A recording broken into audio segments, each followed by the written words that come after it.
All right, planet Earth, you wanted the best, you got the best. Hey, this is not a test. This is rock and roll.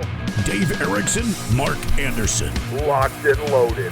When it comes to talk, they're the purveyors of power, the bailiffs of bombast, rock and roll renegades. We're about to witness the greatest miracle of the machine age. Turn it up to 11. Here they are, Mark and Dave. Let there be rock.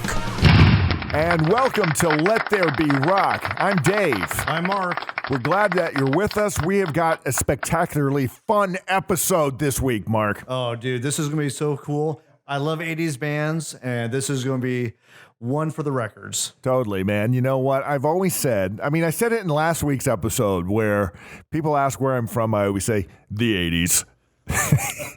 Stuck right there. Stuck in the 80s. I'm sorry, but you know what? The 80s to me were the last decade that had rock stars, you know?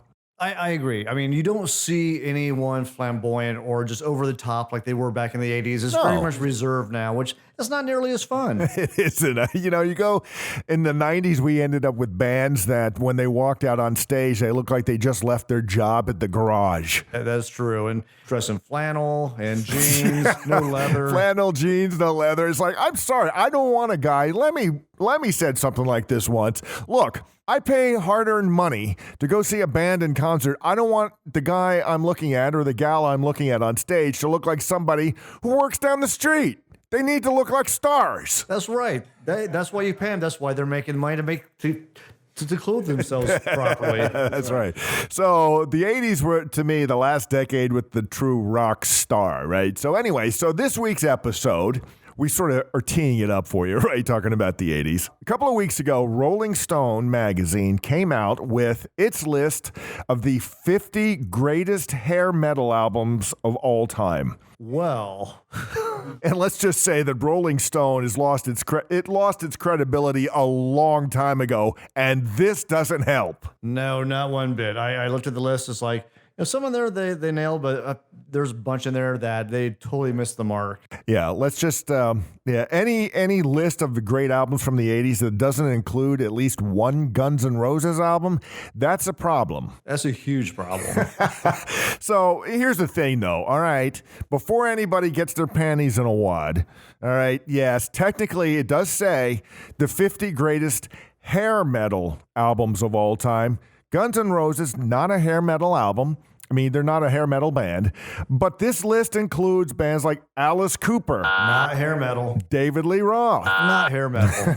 Yeah, exactly. Or Kiss. Definitely not hair metal. They're not hair metal bands. Even without their makeup. Even without, they were never hair metal. So this whole list, and this thing is flawed from beginning to end. So, all right, let's talk about these 50 albums. When you took a look at this, what was your sort of first impression, I think, Mark? Going through it, there are some I guess it's like, oh, I forgot about that band.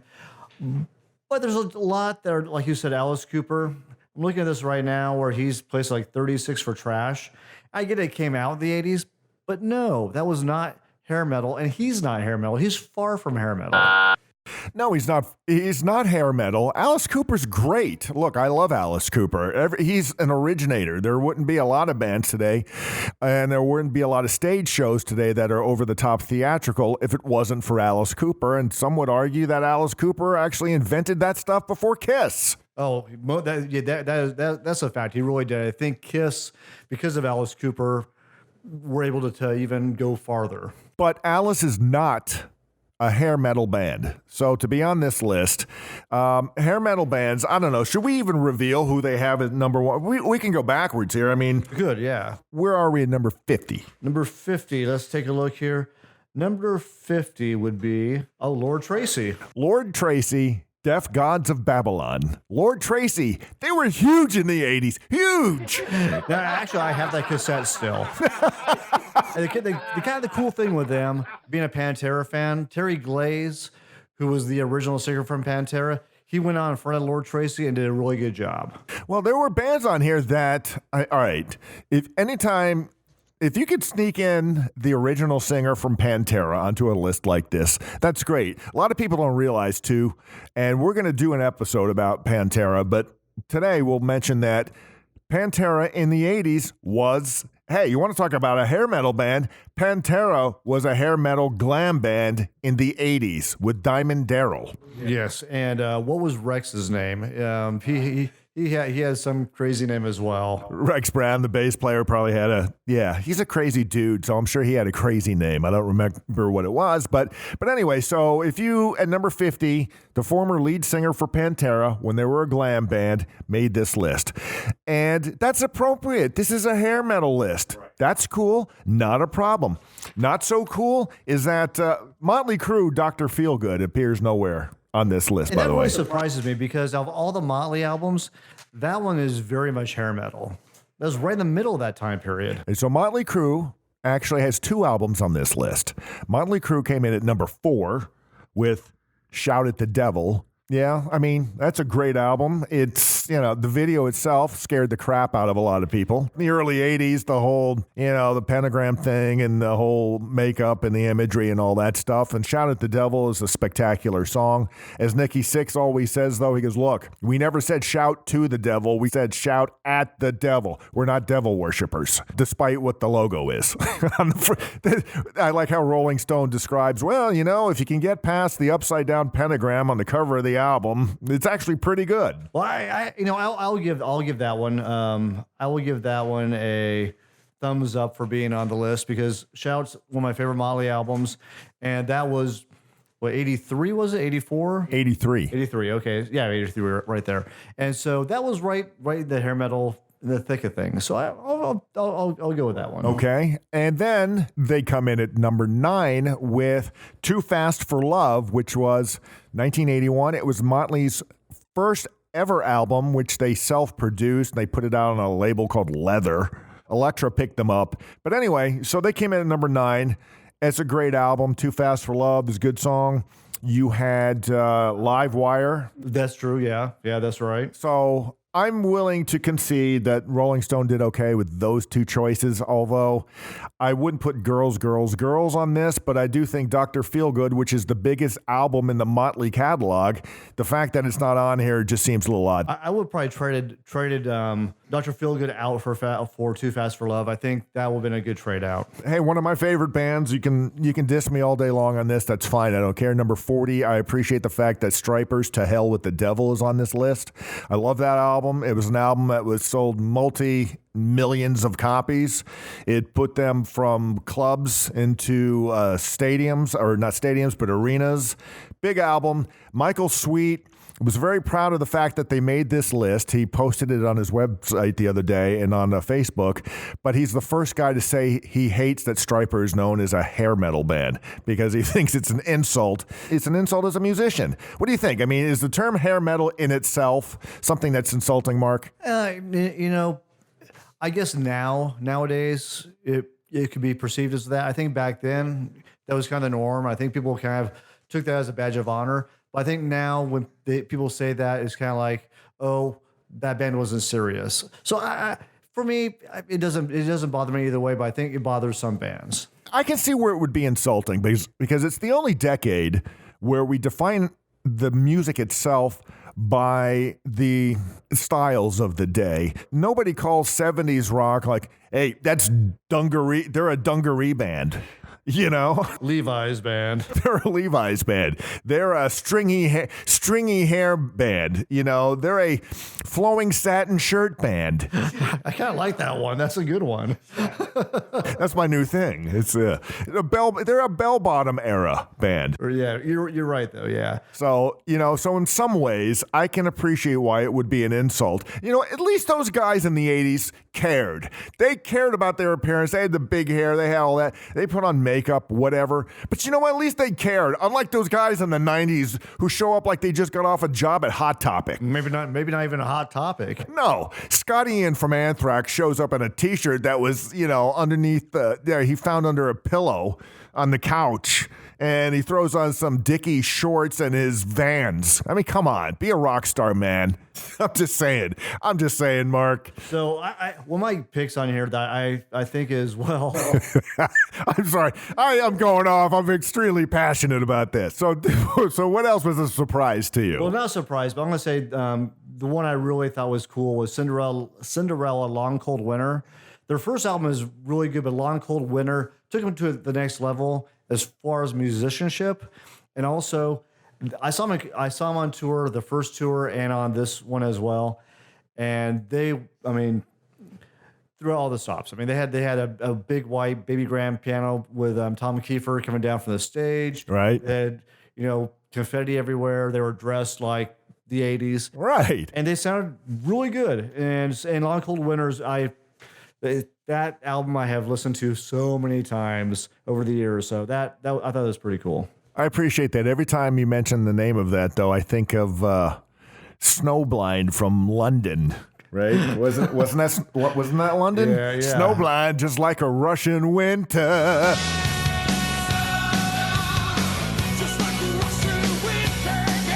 Luckily, this was a better album. All right. So, you've got your usual suspects, I think, on this list. You've got your Poisons, as you mentioned, Cinderella, Warrant, Dokken, Kicks. They have Lick It Up on this list. Yeah, that's questionable. You know what? I appreciate what Vinnie Vincent, which, by the way, Vinnie Vincent Invasion, Vinnie Vincent Invasion's first album is also on this list, but Vinnie Vincent's contributions to Lick It Up were pretty immeasurable in a lot of ways. He dragged Kiss kicking and screaming into the 80s from the 70s. Vinnie Vincent wrote Lick It Up, the song itself. He wrote a lot of the music, and he really changed the musical direction of Kiss. So I give Vinnie Vincent all the props in the world, but Kiss is not a hair metal band, and they're not a metal band. Exactly. And the whole Vinnie Vincent invasion on this list, it's like, what he did with Kiss was pretty spectacular. He really, Yeah. took to the next level after Ace left. But for him, his solo work on this list, I'm going to pass on that one. Yeah, and again, Vinnie Vincent is on this list. Guns N' Roses is not. You ever get the feeling that everything is completely f***ed up? As we bop around, you've got Slippery When Wet at number 3. And I'll give that one. I mean, that's Bon Jovi's kind of, in that time era, definitely. Slaughter. They were definitely in that category. Same with the LA Guns. Now, David Lee Roth. His first album as a solo act, Eat 'Em and Smile, they have on the list. That's far from hair metal. Far from hair metal. Now, David had Steve Vai on guitar, and he had Billy Sheehan on bass, Greg Bissonette, I think, Correct. on drums. Yes. Okay. Dave teased his hair, and we remember the video, the Just Like Paradise video. We remember the not even Just Like Paradise, no, the Yankee Rose video. Sorry, I'm confusing my David Lee Roth albums. But they had they had big hair. Steve had big. They all had big hair. They're not a hair metal band. No. And here's another one I'm looking at, and maybe you'll disagree with this, but Twisted Sister. Yeah.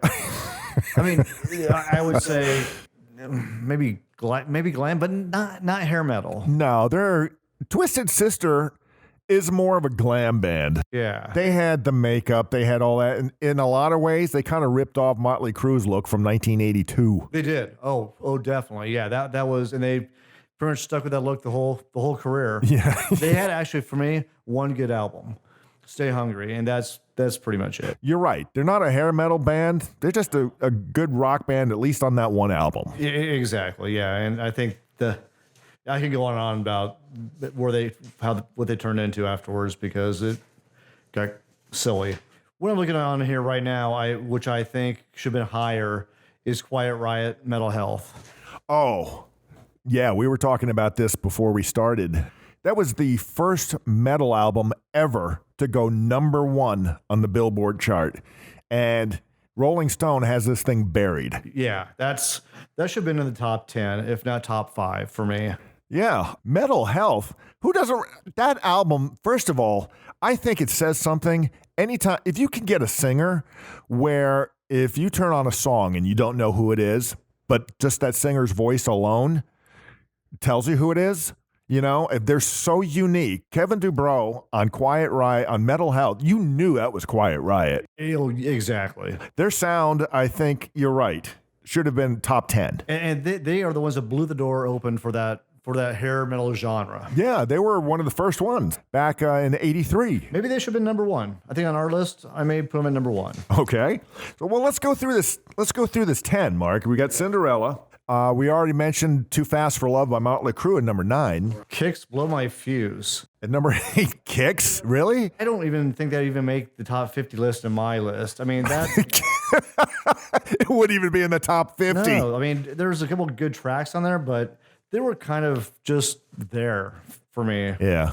And plus, you know, anything to me that came after 87, I know, Kicks was in 88. This album was in 88. Anything that came after Guns N' Roses, Appetite for Destruction, I'm kind of like ambivalent about. Yeah, I'm definitely with you. That's a good cutoff point. We may talk about this in another episode that we're planning, but I think the minute that album came out, anything that was, you know, if you could attribute an album or a band to maybe wrecking another genre of music, a lot of people say grunge ruined, you know, the 80s hair metal scene. I would disagree with that. I think the minute the first notes from Welcome to the Jungle hit the airwaves, that was it. The traditional hair metal was over the minute Appetite for Destruction hit the store shelves and hit the airwaves. So when I look at Kicks, I'm like, whatever. And then let's see. So then at number 7, we have Faster Pussycat's first album. You know, I like Faster Pussycat a lot. I listened to that cassette over the years numerous times, and that is dripping in the hair metal vibe. Yeah. All right. So at number 6, we've got Rat, Out of the Cellar. It's a good position for that. Rat Out of the Cellar. That came out in 84. And once again, that was like right there amongst all the other ones. And they really, I thought, of all those bands, really kind of were the forefront of that. Well, and these guys that are next, number 5, Skid Row just slipped in under the deadline, 1989. Skid Row, that's the name of the album. You know, I don't like Sebastian Bach as a person, so I'm trying not to let that color my opinion of this album. See, and this album and Slave to the Grind, I think, are solid releases. But hair metal, once again, I mean, it kind of that's just on that. They were more like straight ahead rock, and they weren't glammed up. They didn't wear makeup. So I would probably take them out of the hair metal list. Although Sebastian Bach, if you look at him from 1989, he looked like a hot chick. I mean, dude, that his jawbone, he was square with his hair. Oh, man. But still, he had long bitchin' chick hair, but this was not a hair metal band. No. Not even. All right, number 4 and 3 we've already talked about. Motley Crue, Shout at the Devil. Number 3, Bon Jovi, Slippery When Wet. Number 2, a lot of people think this band is the personification of the hair metal scene, and that is Poison. I would have to agree. Yeah, look what the cat dragged in. Okay, you know, I think that album is perfect for hair metal. That really kind of says it all right there. That from right from the opening track, it just screams hair metal. Even their next album, Open Up and Say Ah, just continue that whole hair metal vibe. So that's a good position. I think number 2 is perfect for Poison. That would be almost on the cusp of being number 1 for me. Yeah, because they are a hair metal band. There's no dispute at all. And quick hair metal trivia. CC DeVille was actually almost in Stryper. When Stryper was Rock's regime, they were then changing, becoming Stryper. CC went in and auditioned with him, and the rumor is that he didn't want to wear the ridiculous yellow and black stripes, or he didn't want to ruin his guitar with the yellow and black tape. Well, here's more trivia on that same subject. Do you know that before CC DeVille, Slash had tried out for Poison? Oh, wait a minute. I do recall that. I do remember that now, but can you imagine? No. Thank God that didn't happen. All right, so Rolling Stones selection for number 1 on the list of the greatest hair metal albums of all time. Def Leppard, Hysteria. I have a little problem with this. Okay. Because as I know they have had big hair. They came out in 87 with this album. But the albums previous to this were far from hair metal. And I consider this far from hair metal. It's rock and roll. Yeah. And they never glammed it out. I mean, their hair definitely, but they didn't wear makeup. They didn't, I mean, so no, I'm gonna cross out Def Leppard and we'll slide Poison in that spot. There you go. Look, Hysteria, Pyromania, great albums. I'm not the hugest Def Leppard fan. I don't know. I saw an interview once with their singer, with Joe Elliott, and he was insulted that people didn't consider Def Leppard heavy metal. I'm like, are you high, dude? You're not heavy metal. Def Leppard to me is a rock band, but they are not heavy metal. Well, it's funny because Phil Collins has said the reverse, because he had actually said that we're not heavy metal. I saw Def Leppard before they hit it big. They were the opening band for Ted Nugent, like 79 or 80. And I remember seeing them, and they were just a pure, heavy rock band. Right. You know, they were great. It was before Mutt Lange got a hold of them. I'm with you, Mark. I don't think Def Leppard's a hair metal band. No, they're not. They're straight up rock and roll, and they always have been. You know what's interesting, if you go back and look at photos from that era of different bands, you can pull up photos of Ozzy Osbourne with bleached blonde hair that's teased. It's very big. Ozzy Osbourne has never been called a hair metal era singer. He's never been a hair metal band. And so just because the guys in Def Leppard might have had big hair in the 80s doesn't make them a hair metal band. No, they were just happened to be in that same decade. That's it. When you talk about hair metal bands, it's not really so much about their hair as much as there's a particular style of music that falls into that genre. It's not literal. I think people take it too literally. Yeah, I agree with you. I think they say, oh, look, they have big hair metal. And I think we have proved today that is not the case. Of course. We're very rarely wrong about this stuff, Mark. That's right. And definitely we are correct about everything we've said today. Yeah. So I'm at a real loss for what the story is with Rolling Stone and this select. I'd like to know who was on the panel on the editorial board or whoever that chose these 50 records. Sometimes I think they just pick records out. They go, let's just throw kicks in there. You know, I think they're probably the same people that are on the Rock and Roll Hall of Fame committee. I agree. The fact that James Taylor got into the Rock and Roll Hall of Fame before the Ramones, what does that tell you? Yeah, we'll definitely need to do a whole episode on the Rock and Roll Hall of Fame. Buddy, it'll be a 27-part episode because I'm going to go off. That makes two of us. Yeah. You know what? I like when, and we'll talk about it, Johnny Rotten just thumbed his nose at the whole thing and said, screw you people, we're not even coming. Yeah. When the Sex Pistols were inducted. So good for him. Yeah. Outstanding, man. And it's like, let's not even talk about it. The fact that Mark Evans, the original bass player for AC/DC, got an invite to the Rock Hall when AC/DC was invited, then they disinvited him. Not AC/DC, the Hall of Fame. Yeah, the Hall of Fame is a joke. It is. So anyway, that's a different episode for a different day. Okay, so that was our ranting about the Rolling Stone list of the top 50 greatest hair metal bands of all time. Mark and I have much more ranting to come next week and the week after, I'm sure. Hey, you know what? Speaking of ranting, if you feel like ranting and you think our opinions are maybe not in line with yours and you got something to say about some of the things that we had to say about these albums, feel free to drop us a line on our Facebook page. If you got an idea for an episode, send it our way, man. We're open to anything. And so that's going to wrap it up for this week. Thanks so much, as always, for listening. I'm Dave Erickson. I'm Mark Anderson. Let there be rock. You've been listening to Mark Anderson and Dave Erickson's Let There Be Rock podcast. Awesome. Mark and Dave's opinions are theirs, and not necessarily those of whoever runs whatever platform on which you're listening. But if you don't agree with them, you probably think Jethro Tull deserved to win the first heavy metal Grammy. What an idiot. Let There Be Rock is an Anderson Erickson production. It's one louder.